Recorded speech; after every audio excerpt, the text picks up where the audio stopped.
নমস্কার বন্ধুরা, দিতির রান্নাঘর উইথ ব্লগ চ্যানেলে আপনাদের প্রত্যেককে স্বাগত। দেখুন আজকে আরেকটা রান্না নিয়ে চলে এসেছি। আজকের রান্নাটা হলো সহজ শাপলা। নামেও সহজ, রান্নাও সহজ। তো চলুন আজকের রান্না শুরু করি। বন্ধুরা শুরু করি। আমি গ্যাসের ফ্লেম অন করে কড়াই বসিয়ে দিয়েছি। এবার কড়াইতে দিয়ে দিচ্ছি তেল। এই রান্নাটাতে খুব বেশি তেলের প্রয়োজন হয় না।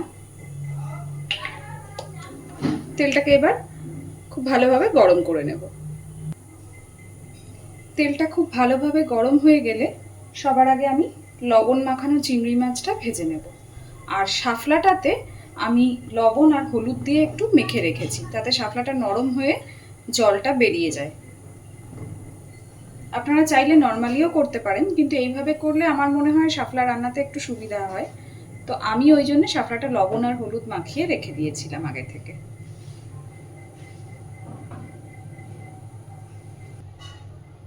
তেল খুব সুন্দর করে গরম হয়ে গেছে। এবার আমি আগে লবণ মাখানো চিংড়ি মাছটা ভেজে নেব।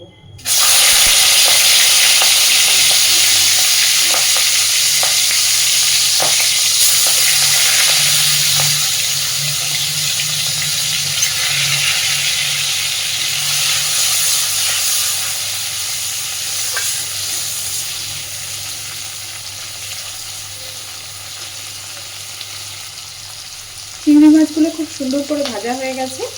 এবার আমি চিংড়ি মাছগুলো তুলে নিচ্ছি।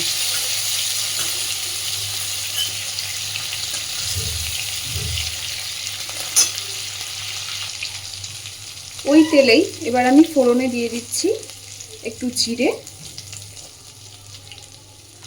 আর দিচ্ছি অল্প একটু রাঁধুনি। ফোড়নটা দিয়ে খুব সুন্দর গন্ধ বেরোনো পর্যন্ত ফোড়নটা একটু ভেজে নেব।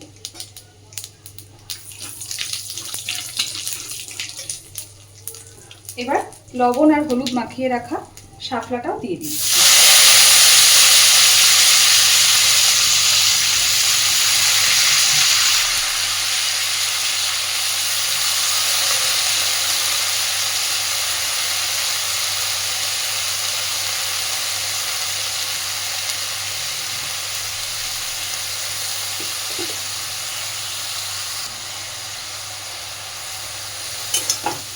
দেখুন আগে থেকেই শাপলাটা অনেকটা মজে আছে, তাই বেশিক্ষণ ভাজতেও সময় লাগবে না।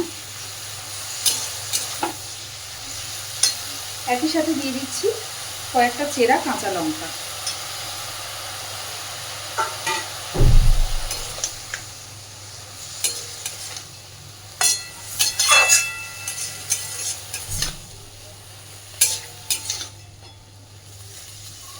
মিনিট 2-3 শাপলাটাকে ভালোভাবে ভেজে নেব। তো দেখুন বন্ধুরা, আমি প্রায় মিনিট 5 সময় ধরে শাপলাটাকে খুব সুন্দর করে একটু ভেজে নিয়েছি। এবার দিয়ে দিচ্ছি একটু জল। খুব বেশি জল দেব না, কারণ খুব বেশি ঝোল হবে না তরকারিটাতে।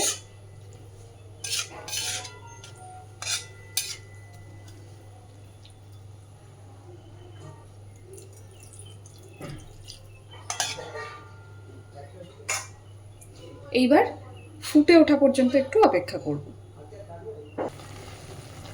দেখুন ঝোল খুব সুন্দর করে ফুটতে শুরু করেছে। এবার আমি ভেজে রাখা চিংড়ি মাছগুলো ওপর থেকে দিয়ে দিচ্ছি।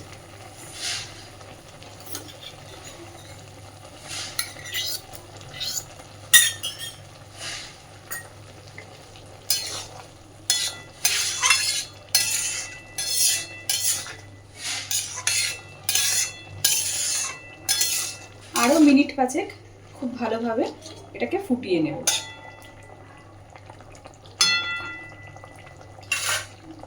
বিনা মশলাতে খুব স্বাস্থ্যকর একটা রান্না।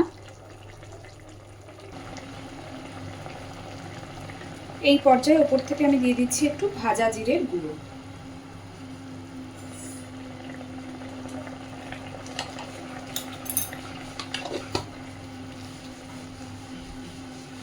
খুব সহজভাবে রান্নাটা কিন্তু হয়ে যায়, আর খেতেও খুবই ভালো হয়।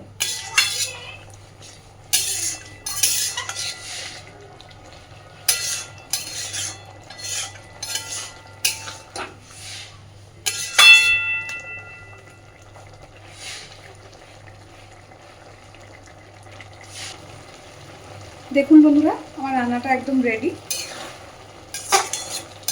এইটুকু ঝোল আমি রাখবো।